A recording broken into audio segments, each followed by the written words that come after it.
undersized underdog. These players show up on the court looking like they missed the growth spurt memo, and yet they end up making the biggest noise. They're too short by NBA standards, often ignored in the draft, and constantly told they can't make it. But they don't listen. They grind, they scrap for every opportunity, and fight like their spot could vanish tomorrow.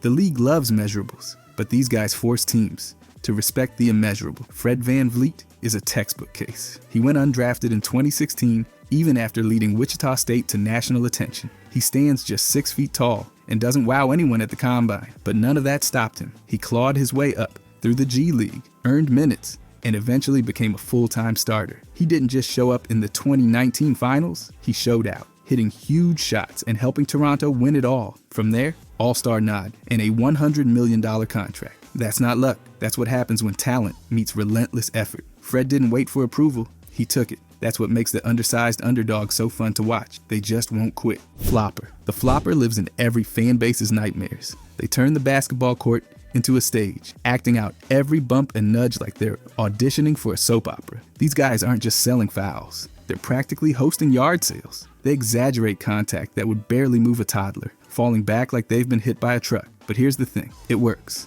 It drives fans nuts, but it changes games. Refs buy into the drama, and suddenly the flopper's walking to the line while everyone else is staring in disbelief. These players are sneaky. They bait defenders, lure them in, then snap their heads back like they just took a punt. Offensive foul, crowd erupts. The other team's rattled, the refs are flustered, and somehow momentum shifts. It's annoying, it's manipulative, but it's smart. You can't ignore the impact. Marcus Smart basically wrote the flopper handbook. He's not dirty. He's just constantly performing. He flies across the court, drawing charges with the grace of a theater major. Opponents hate him for it, but he forces refs to make calls. It's not pretty, but it works every single time. Pass first point God.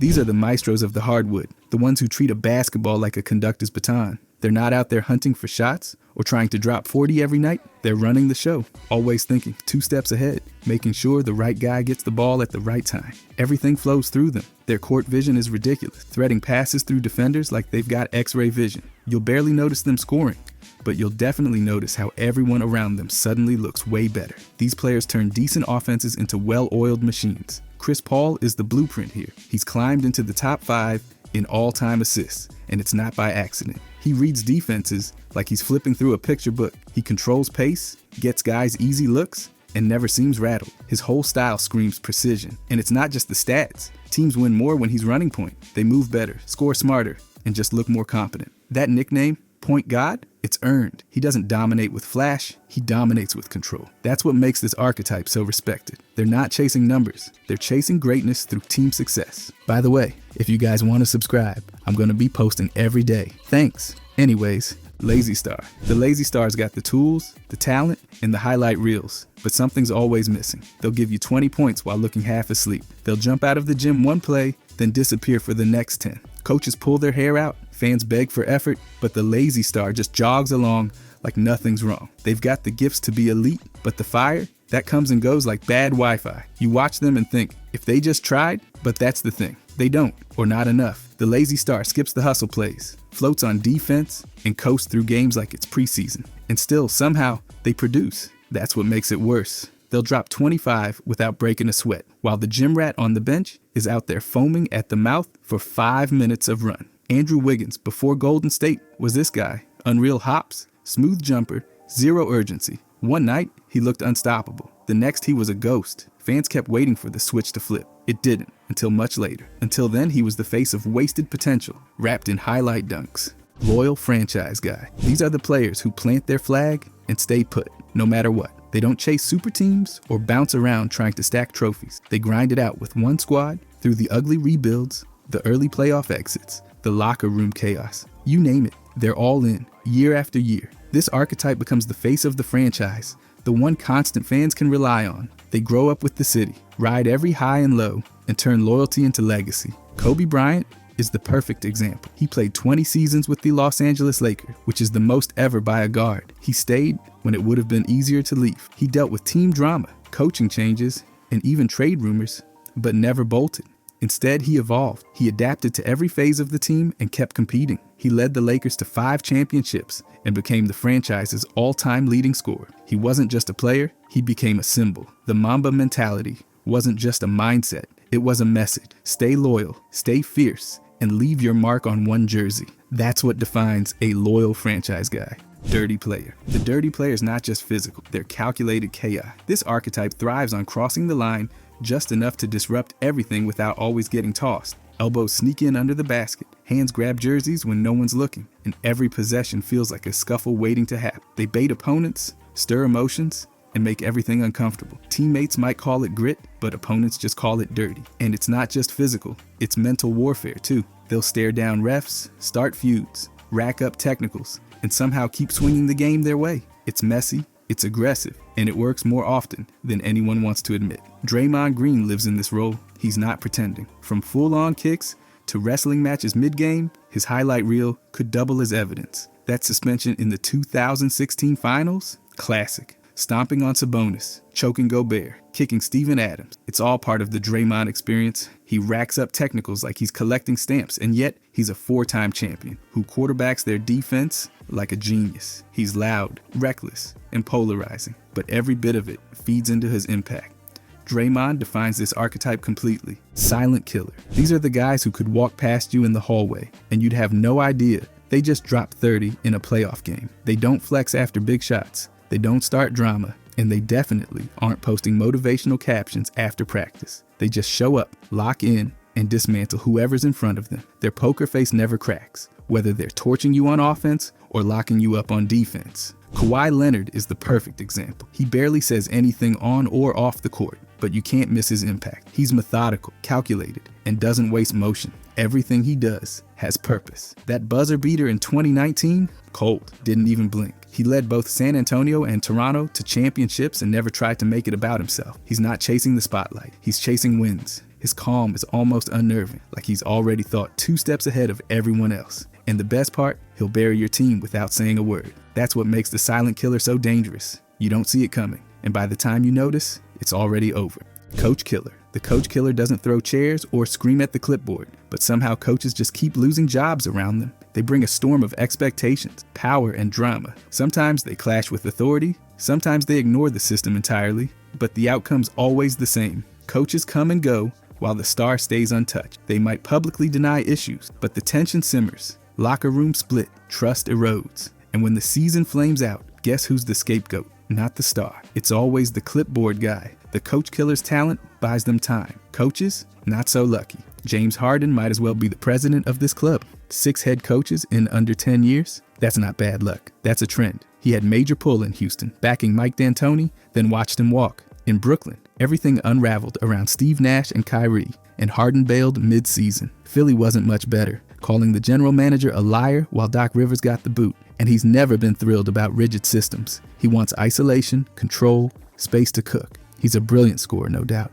But when coaches start sweating, Harden's usually somewhere in the frame. Human highlight reel. These are the players who make you pause the game, rewind it, and shout at your screen like it just did something personal. They bring fireworks every night with dunks that defy gravity, hang time that feels illegal, and finishes that look like they broke a video game. They don't need the ball every possession, but when they get it, watch out. They're jumping over defenders, contorting midair, and leaving fans with their jaws on the floor. Aaron Gordon fits this perfectly. His dunk contest showdowns in 2016 and 2020? Unreal. People still argue he should have won both, but he doesn't just save the highlights for All-Star Weekend. He does it in real games too. Transition dunks, backdoor lobs, and fast break posters. It's non-stop. He combines ridiculous vertical with finesse, which makes him unpredictable and impossible to look away from. Even now in Denver, where his role's more balanced, the highlights haven't stopped. He's still flying around and putting defenders on posters like it's personal. The numbers might not always pop, but the clips? Instant classics. That's what makes the human highlight reel so magnetic. You never know what's coming, but it's never boring. Fake tough guy. The fake tough guy plays the role of intimidator,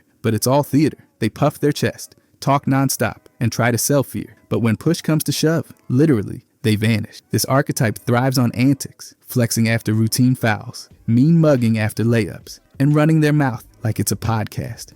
They love being in the middle of scuffles, but never actually start one or end one. Real enforcers see right through it. The fake tough guy might jump into a crowd to hold someone back or act like they're about to fight, but they never actually want the smoke. It's just noise, just drama, just another way to get on a highlight reel without doing anything real. Patrick Beverley has made a career out of this.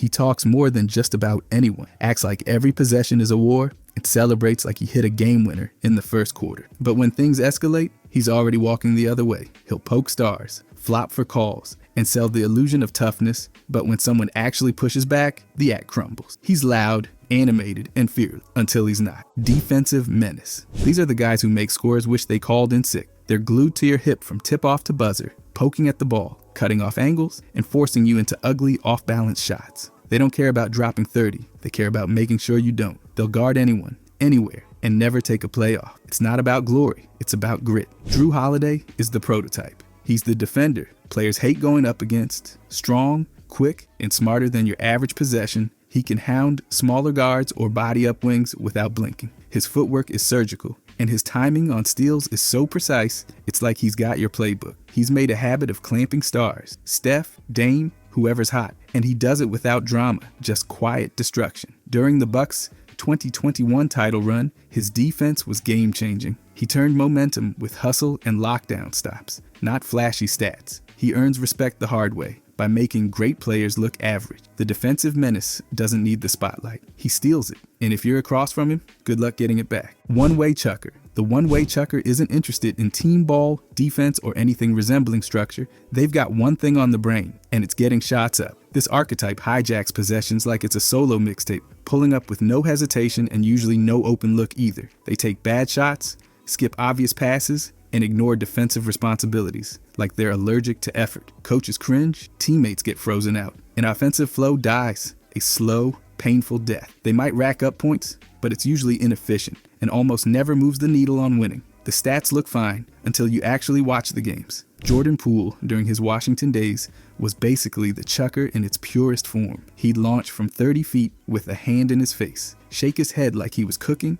then brick it completely. Cold shooting nights didn't slow him down. He'd just keep gunning. Meanwhile, his man on defense would cut back door for another easy bucket while Poole stood flat-footed. His numbers popped, but the Wizards kept losing. He wasn't facilitating, wasn't defending, and wasn't adjusting, just firing. It wasn't team basketball, it was just Jordan Poole versus the air. Clutch sniper. These are the killers with a jumper. Players who wait for crunch time like it's dessert. The lights get brighter, the pressure builds, and that's exactly when they start cooking. They don't just shoot threes, they launch them off the dribble from way downtown, right in your face. And when the game's on the line, they're not looking to pass. They're looking to end it. Damian Lillard is exactly that kind of threat. The man turned Dame time into a basketball timestamp. Those buzzer beaters over Houston in 2014 and Oklahoma City in 2019, stone cold. He doesn't care if it's 5 feet behind the line. If he's got space, he's pulling. And the worst part for defenders, he hits them consistently. His range stretches past the logo, and his confidence somehow stretches even further. He's always near the top in clutch scoring and percentage, but it's not just about numbers, it's about impact. When Lillard rises up in the final seconds, you already know what's coming. He's fearless, calculated, and brutally efficient.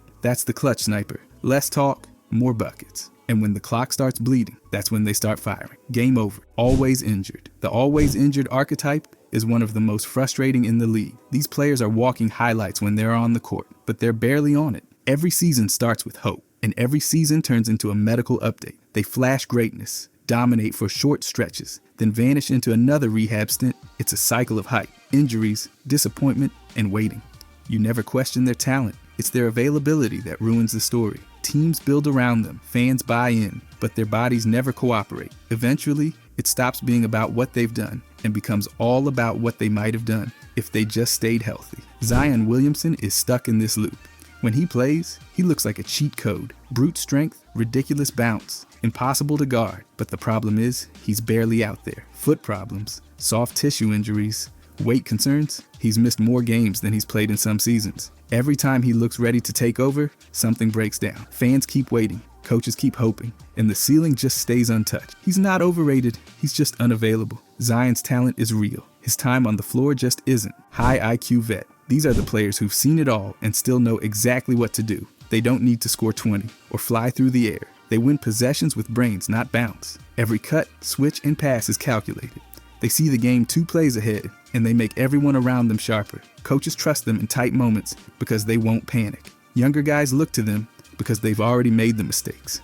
and learn. Iggy fits this mold like a glove. He wasn't just on the court for Golden State's dynasty. He was part of the engine. His defense was always precise, guarding stars by knowing their tendencies and staying a step ahead. He passed up good shots for better ones and always kept the ball moving. His Finals MVP in 2015 wasn't about stats. It was about smarts. He changed games with timing, leadership, and trust. Even in his late 30s, teams wanted him for what he brought off the stat sheet. He wasn't out there to chase numbers. He was out there to win. That's what defines the high IQ vet. They play chess while everyone else plays checkers. Empty stats guy. The empty stats guy can light up the box score, but it rarely leads to wins. They're the players who post gaudy numbers on teams going nowhere. On paper, they look like stars. 20 points here, 15 rebounds there, but when it's time to win games, they fade into the background. Their stats come in the low-pressure minutes, on rosters with no real expectations. They dominate touches, inflate their role, and rack up numbers that don't shift the outcome. There's no leadership, no defense, and no impact when it matters. It's production with no purpose, and everyone sees through it when the team keeps missing the playoff. Kevin Love in Minnesota was this to a T. He'd drop over 20 points and snag 15 rebounds regularly, but the Timberwolves never sniffed the postseason. He was a defensive weak spot and didn't make others better. His big nights didn't equal wins, and the team stayed stuck in the lottery. Once he left and joined a real contender, his role shrunk, and he finally found team success. In Minnesota, though, he was the classic empty stats guy. Talented, yes, but leading nowhere fast, while the numbers kept piling up. Humble superstar. These are the guys putting up Hall of Fame numbers while acting like they're just happy to be part of the group chat. They lead teams, dominate games, and stack trophies, but they do it without the noise. No chest pounding, no sound bites, no drama, just quiet, relentless excellence. They lift everyone around them while dodging every spotlight thrown their way. Tim Duncan is the gold standard here. 5 championships, 2 MVPs, 15 All-Star selections, and you'd never catch him bragging once. He didn't talk trash, didn't chase headlines, and never needed to remind anyone how great he was. He just showed up and worked. He took pay cuts so the Spurs could stay competitive. He deferred credit to teammates, and he never let ego get in the way of winning. You'd watch him dominate a playoff game, then see him thank the ball boy in the post-game interview. That's the humble superstar. They don't play for attention. They play for legacy. Duncan built one of the greatest careers ever, and he did it without ever needing to raise his voice. That quiet approach, it speaks louder than anything else on the court. Flaky teammate. The flaky teammate isn't a problem because they lack skill. They're a problem because no one knows if they'll even show up. One week they're locked in, dropping highlights and leading the charge. The next, they're missing games for personal reasons, sparking headlines, or going silent without warning. Coaches can't game plan around them, teammates can't rely on them, and front offices hold their breath every time there's a press conference. They bring drama, tension, and distraction, often putting their personal agenda ahead of team goals. It's exhausting. You get flashes of greatness, but they're surrounded by questions, explanations, and chaos. Kyrie in Brooklyn was this on full display. One night, he'd drop 40 and make it look easy, then vanish from the team without a clear reason. He missed huge chunks of time, not for injuries, but for personal choices and controversies that constantly shifted the spotlight away from basketball. The chemistry never clicked, the super team fell apart, and even inside the organization, people started doubting his commitment. His talent's never been the issue. It's always been availability, focus, and consistency. Kyrie made Brooklyn unpredictable, sometimes incredible, but always unstable. Comeback story. These are the players who get knocked down hard, but never stay there. They deal with injuries, get traded, doubted, or just plain forgotten. But instead of folding, they grind. They fight through the setbacks, silence the noise, and climb all the way back, step by brutal step.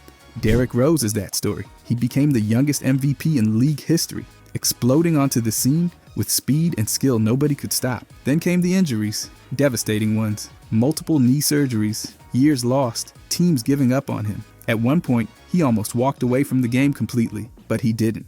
He rebuilt everything, his body, his role, and his mindset. In 2018, he dropped 50 points in one of the most emotional performances of the decade. That wasn't just a stat line, it was a message. He wasn't done. He's since become a steady veteran, a leader off the bench, and a player fans adore in every city he's played. Rose didn't just return, he reinvented. That's what makes the comeback story so powerful. It's not about getting back to the top. It's about earning every inch after the fall. Me First Star. The Me First Star might put up huge numbers, hit game winners, and light up the scoreboard, but everything revolves around them. This archetype demands the ball, thrives on isolation, and slows down the offense so they can get theirs. They're allergic to passing unless it leads directly to an assist, and the only system they like is the one where they're taking every shot. Teammates become bystanders. Coaches lose their voices, and the team usually underachieves no matter how stacked the roster looks. These players chase legacy through stats, not wins. Carmelo Anthony, during his prime Knicks era, checked every one of these boxes. He was a walking bucket, no doubt, but the offense stopped moving the second he touched the ball. He resisted roles that didn't put him in the spotlight, struggled in off-ball systems,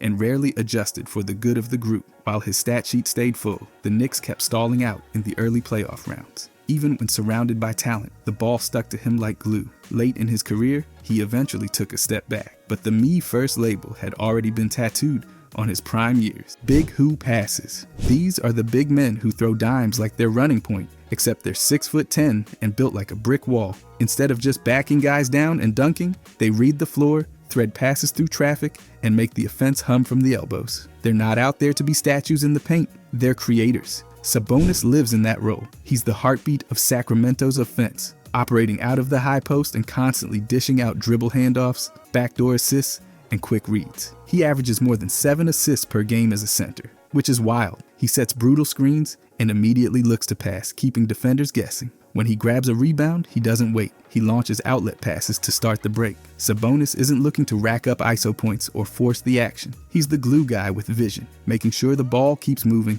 and everybody eats. That's what makes the big who passes so fun. It's the blend of size, skill, and smarts. And Sabonis, he doesn't just fit the archetype, he's redefining it in real time. Contract year hooper. The contract year hooper suddenly turns into a world beater right before payday. For most of their career, they're fine. Sometimes decent, sometimes forgettable. But once that deal's on the horizon, they flip a switch. Suddenly they're hustling on defense, knocking down shots, and doing all the little things they ignored before. Coaches love the effort, fans buy into the breakout, and front offices start prepping the checkbook. Then the ink dries, and it all vanishes. The intensity fades, the numbers dip, and the same player who looked like a budding star suddenly blends back into the background. Otto Porter mastered this act in the 2016-17 season. He shot the lights out, defended with purpose, and looked like a core piece for Washington's future. The Wizards handed him over $100 million and almost instantly regretted it. Post-contract, he battled injuries and rarely resembled the guy who earned that max deal. The effort dropped, the impact disappeared, and the production never matched the price tag. Teams learned the hard way that not all breakouts are built to last. Porter became the warning label every general manager reads before free agency. Fan favorite bench guy. These are the players who check in and instantly make the crowd lose it. They're not putting up all-star numbers, but fans don't care. They love them for the effort, the energy, and the way they play like every possession might be their last. These guys sprint after loose balls, throw their bodies around on defense, and hype up teammates like it's their full-time job.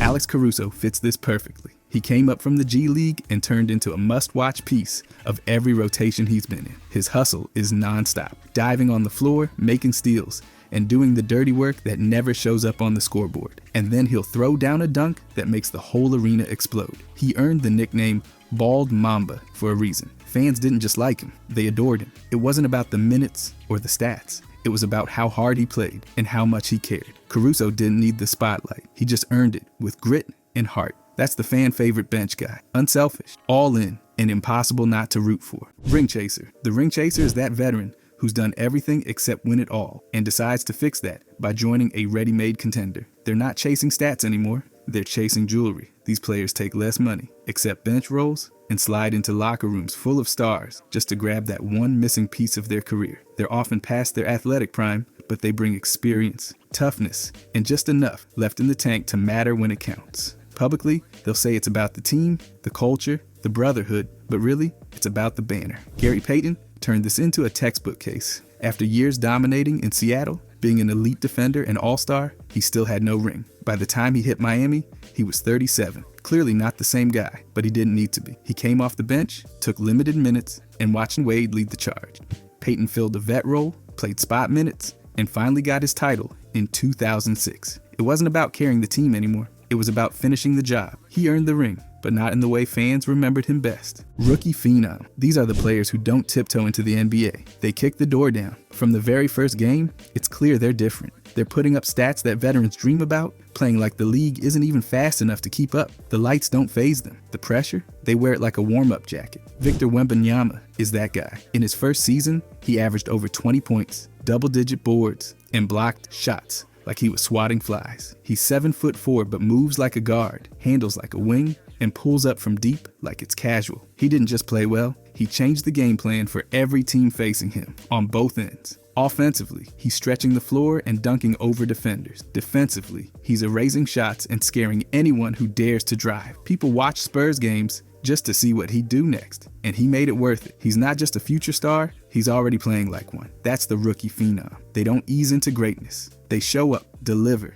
and make the whole league stop and stare like, wait, he's just getting started? Locker room cancer. The locker room cancer might be talented, but everything around them eventually crumbles. This archetype brings drama, like it's part of the uniform. They feud with coaches, spark tension with teammates, and leave a trail of frustration behind. Practices get awkward, team meetings become therapy sessions, and eventually, the front office starts thinking subtraction might be addition. They rarely take accountability, often shift blame, and drain the energy out of even the most promising rosters. Winning gets harder when they're around, not because they can't hoop, but because no one wants to hoop with them. Dwight Howard's mid-career stretch was a masterclass in this mess. He torched his exit from Orlando, clashing with Stan Van Gundy and creating one of the most cringeworthy moments in team history.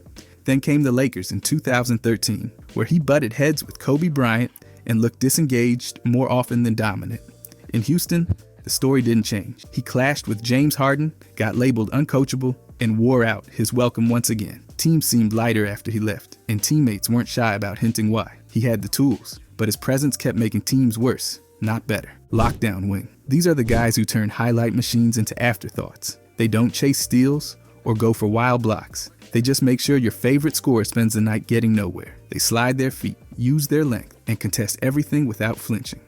No drama, no nonsense, just pure defense. Jaden McDaniels fits this perfectly. He's 6'10" with arms that stretch forever, but it's his discipline that sets him apart. He doesn't gamble, doesn't bite on fakes. He just stays in front of you, contesting every inch. He's the guy teams throw at stars like Booker or Tatum and say, good luck. And more often than not, it works. McDaniels isn't out there demanding touches. He brings energy without needing the ball, and his teammates feed off that. Minnesota's defense doesn't reach elite status without him. He's always locked in, always making things miserable for whoever draws the assignment. That's the lockdown wing in action. No need for big talk, just big time defense. Every night, he clocks in, erases threats, and walks off like it's business as usual. Because for him, it is. Excuse machine. The excuse machine always has an explanation locked and loaded, just never one that involves themselves. When shots aren't falling or the team's collapsing, they're quick to point the finger anywhere but the mirror. Coaches made the wrong call. Teammates didn't space the floor. The media twisted their words. Maybe it's an injury this time or a misunderstood role. The pattern never changes. This archetype dodges blame with the agility they don't show on defense, and every poor stat line comes with a detailed excuse package. Accountability, that's for someone else. Ben Simmons has turned this into performance art. After his infamous meltdown in the 2021 playoffs, he refused to shoot in key moments, then subtly threw teammates and coaches under the bus. Since then, it's been a parade of reasons. Mental health updates, lingering back pain, confusion about his role. But the communication has been inconsistent, and his commitments constantly in question. He skipped games, clashed with the Sixers, and forced a trade without owning his struggle. Every interview feels like a dodge. Every setback comes with spin. He's got elite gifts, but the only thing more consistent than his excuses is the disappointment that follows them. Trade demand diva. The trade demand diva isn't just trying to hoop. They're trying to run the team too. This archetype brings elite talent, but zero patience. The moment things get bumpy, the drama ramps up. They want input on rosters, coaching, rotations, sometimes even front office moves. And when they feel ignored, the leaks start. The cryptic tweets fly, and suddenly there's a mutual parting of ways on the horizon. These players sign long-term deals, then treat them like temporary leases. Winning becomes secondary to control, and franchises get caught in the chaos. Kevin Durant fits this mold to a T. In Brooklyn, he requested a trade in 2022, walked it back, then re-requested, and finally got sent to Phoenix. In the middle of that, reports surfaced that he wanted Steve Nash and Sean Marks gone. Before that, he left a championship machine in Golden State to start his own thing, only to walk away again. Now in Phoenix, it's getting noisy again. No one questions his talent. He's an all-time great. But with Durant, it always feels like the next exit is just one disagreement away from becoming real. If you enjoyed this, I'm going to be posting a lot here. I would greatly appreciate it if you could subscribe. Thanks for watching.